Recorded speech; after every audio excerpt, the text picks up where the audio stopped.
तो और भाई लोग कैसे हो आप सब लोग मेरे यार। तो इस एपिसोड की शुरुआत उसके बाद से होता है जहां से कि पिछला एपिसोड खत्म हुआ था। पिछले एपिसोड में मास्टर ची ने लिवली को ब्लैक क्वीन माउंटेन के कल्टीवेटर के हाथ से बचा लिया था और उसके जान को बचाने के लिए मास्टर ची ने उससे 200 मिलियन इवन का चार्ज मांगा था। तो अब हमें इस एपिसोड की शुरुआत में लिन फैमिली के प्राइवेट हॉस्पिटल का सीन दिखाया जाता है, जहाँ पर हमें दिखाया जाता है कि बॉचू बहुत ही बुरी तरीके से जख्मी होता है और उसी को यहाँ पर एडमिट किया गया है। यहाँ पर मिस मिंग लिवली को बोलता है, मुझे माफ कर देना, मुझे मास्टर ची को इसके बारे में बताना नहीं चाहिए था। लिवली बोलता है, मिस मिंग तुम्हें ऐसा कहने की कोई भी जरूरत नहीं है। तुम देख सकते हो कि जूचेंग के इंजरीज कितना ज्यादा सीरियस है। अगर ये तुम्हारे लिए नहीं होता तो फिर इस बार हम बहुत ही बड़ी मुसीबत में पड़ जाते। मिस मिंग बोलती है, लिवली मैं 200 मिलियन देकर तुम्हारी मदद करूंगी, लेकिन तुम्हें सबके नजरों से बचने के लिए विदेश चले जाना चाहिए। लिवली बोलता है, नहीं, मैं हार नहीं मान सकता। मुझे पता है कि आगे का रास्ता बहुत ही लंबा है, भले ही रास्ता आग से और तलवारों से भरी हो, लेकिन मैं मेरे मंजिल तक पहुंच के रहूंगा।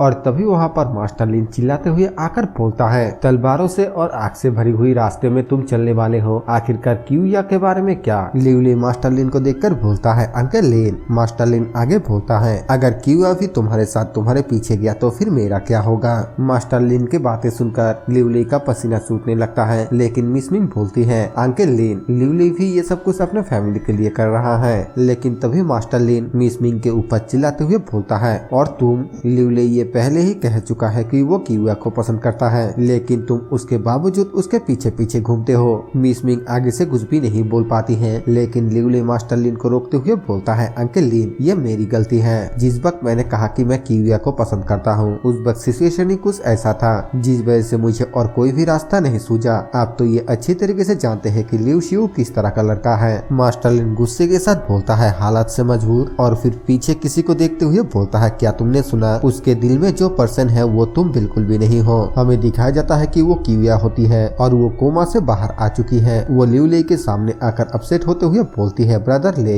लिवली उसको बोलता है, यकीनन मैं तुम्हें पसंद करता हूँ, तुम मेरे सिस्टर जैसे हो। क्यूया पूछती है, तो फिर आप सिस्टर मिंग को ज्यादा पसंद करते हैं या फिर मुझे? लिवली आगे से कुछ भी नहीं बोल पाता है और हंसना शुरू कर देता है। पीछे से मास्टर लिन बोलता है, थोड़ी देर पहले तो तुम कह रहे थे कि तुम तलवारों और आग के रास्ते से चलने वाले हो, और अब तुम्हें एक सवाल का जवाब देने में इतना हिचकिचाना पड़ रहा है। और तभी क्यूया लिवली के करीब आकर उसके गालों पर किस कर देती है, जो देखकर मिस मिंग और मास्टर लिन दोनों ही बहुत ही ज्यादा शॉक हो जाता है। क्यूया लिवली को बोलती है, मैं रोया, मुझे नफरत हुई और मैं पागल हो गई। मैं भी इसी तरह मरना चाहती थी, लेकिन जब आपने हमारे फैमिली के जेनेटिक डिजीज को ठीक किया तब मुझे एक बात समझ में आई, मेरे पास सिर्फ एक ही जिंदगी है और मुझे अपने इस कीमती जिंदगी को बिना पछताए खुशी से जीना चाहिए। फिर वो आगे शर्माते हुए बोलती है, मुझे ब्रदर ले पसंद है और इसीलिए इससे कोई भी फर्क नहीं पड़ता है कि इसका आखिरी अंजाम क्या होता है। जैसे आप शेंगले ग्रुप को वापस हासिल करना चाहते हैं, चाहे जितना ही मुश्किल क्यों ना हो, चाहे आप दूसरे लोगों को कितना ही पसंद क्यों ना करें, लेकिन मैं आपको हमेशा प्यार करती रहूंगी। मैं तुमसे प्यार करती हूँ और करता रहूंगा।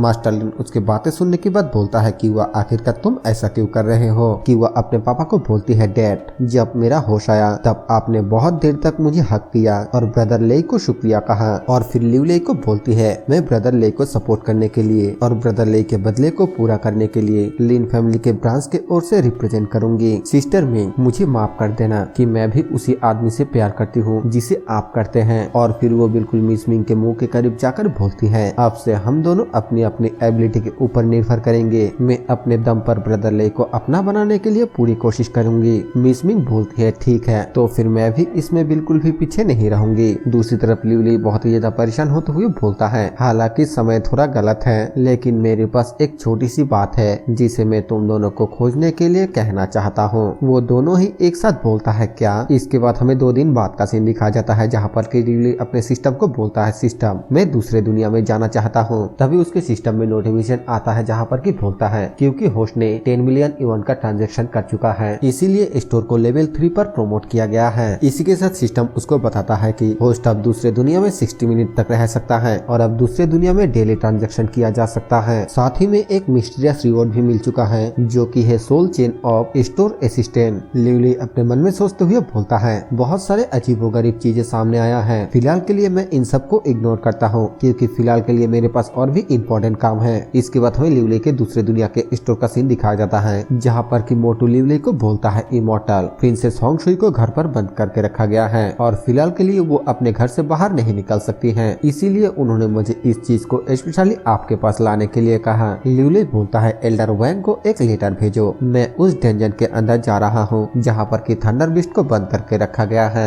इसके बाद हमें दिखाया जाता है वो तीनों ही उस डंजन के अंदर पहुँच जाता है जहाँ पर कि हमें लिवले के पास एक वॉइस क्रैकिंग डिवाइस को दिखाया जाता है जिसके मदद से वो थंडर बिस्ट के साथ बात कर सकता है। वो थंडर बिस्ट लिवले को वहाँ पर देखकर बहुत ही गुस्से से गुर्राने लगता है और लिवले थंडर बिस्ट के लैंग्वेज में बात करते हुए बोलता है लिटिल थंडर बिस्ट तुम यहाँ पर कैसे हो। वो थंडर बिस्ट उसको बोलता है इंसान आखिरकार तुम हमारे लैंग्वेज को कैसे जानते हो। लिवले एक घमंडी वाला स्माइल देते हुए बोलता है क्योंकि मैंने इससे पहले बहुत सारे थंडर बिस्ट का सामना किया है और मुझे ये अच्छी तरीके से पता है कि एक थंडर बिस्ट का मास्टर कैसे बनना है। वो थंडर बिस्ट बहुत ही ज्यादा गुस्से से चिल्लाते हुए बोलता है तुम कमीने आखिरकार तुम्हारी हिम्मत कैसे हुई जंगली शब्द कहने की, अगर हिम्मत है तो तुम एक बार अंदर आके दिखाओ, मैं तुम्हें बिजली के झटके से मार डालूंगा। लिवले लॉक को खोलते हुए बोलता है ऐसा लगता है कि जब तक मैं तुम्हें कोई सबक नहीं सिखाऊंगा तब तक तुम मुझे अपना मास्टर नहीं मानोगे। पीछे से एल्डर वैंग और मोटू बहुत ही ज्यादा घबराते हुए बोलता है इमॉर्टल कुछ भी करने से पहले 2 मिनट सोच लीजिए। दूसरी तरफ वो थंडर बिस्ट बहुत ही ज्यादा गुस्से से अपने थंडर पावर को रिलीज करते हुए बोलता है ब्रेड तू तो गया। पीछे से मोटू और एल्डर वैंग घबरा कर चिल्लाते हुए बोलता है इमॉर्टल जल्द से जल्द वापस आइए। लिवले उस थंडर बिस्ट को बोलता है क्या तुम इतना ही कर सकते हो। वो थंडर बिस्ट हैरान होते हुए बोलता है आखिरकार ये कैसे मुमकिन हो सकता है, मेरा हेवनली थंडर एक गॉड को भी बहुत ही आसानी से मार सकता है। लिवले बोलता है बदकिस्मती से मैं साइंस पर यकीन करता हूँ गॉड पर नहीं। हमें बताया जाता है कि उसका बॉडी नैनो इंसुलेशन मटेरियल से कवर है और ये 100% सेफ प्रोटेक्शन है।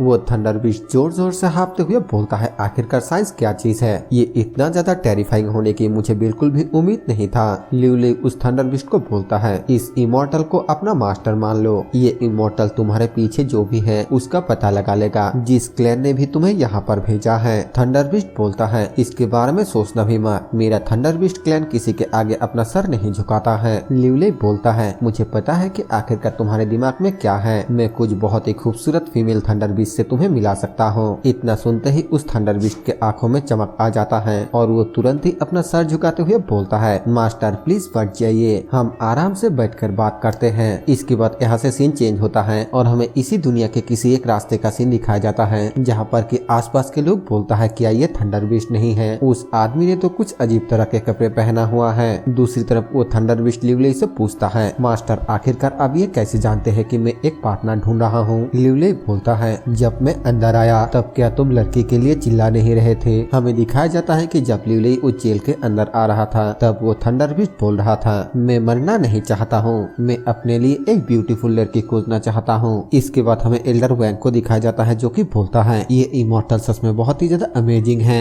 मोटू बोलता है मैं अपने भविष्य को सुधारने के लिए हमेशा इमॉर्टल का साथ दूंगा। इसके बाद हमें दिखाया जाता है कि लिवले वहाँ पर एक परफ्यूम को निकालता है और वो फ्री में सबको अजमाने के लिए बोलता है और साथ ही में फ्यूचर में उसके साथ बिजनेस करने के लिए बोलता है। सभी लोग उस परफ्यूम को इस्तेमाल करने के बाद मोटू को चारों ओर से घेर लेता है। लिवले मोटू को बोलता है तुम सभी लोगों के ऑर्डर को अच्छी तरीके से लिख लो, अगली बार मैं जब वापस आऊंगा तब मैं उन सारी चीजों को डिलीवर कर दूंगा। और तभी सिस्टम उसको बोलता है आपका वक्त खत्म हो चुका है, आपको अपनी दुनिया में वापस भेजा जा रहा है। स्टोर लेवल 3 पर अपग्रेड हो चुका है। अगर अगले 1 महीने के अंदर 100 मिलियन ट्रांजैक्शन के साथ होस्ट ने स्टोर को लेवल 4 पर अपग्रेड नहीं किया तो फिर सिस्टम सभी बेनिफिट को वापस ले लेगा। लिवले बहुत ही ज्यादा गुस्से से चिल्लाते हुए बोलता है आखिरकार ये किस तरह के बकवास है, तुम तो मास्टर चीज से भी कई गुना ज्यादा निर्दयी हो, क्या अगली बार मुझे इसे पूरा करने के लिए 1 बिलियन ट्रांजैक्शन करना होगा। सिस्टम बोलता है होस्ट को सुझाव दिया जा रहा है, अगर होस्ट को ये पसंद नहीं है तो फिर हम अभी सभी बेनिफिट को वापस ले सकते हैं। लिवले हंसते हुए बोलता है नहीं नहीं इसकी कोई भी जरूरत नहीं है, मुझे ये मंजूर है। और यहीं पर ये एपिसोड खत्म हो जाता है। वीडियो पसंद आए तो वीडियो को लाइक कर देना, चैनल पर नया हो तो सब्सक्राइब कर देना। मैं मिलूंगा आप सभी से एक और न्यू वीडियो के साथ, तब तक के लिए बाय बाय।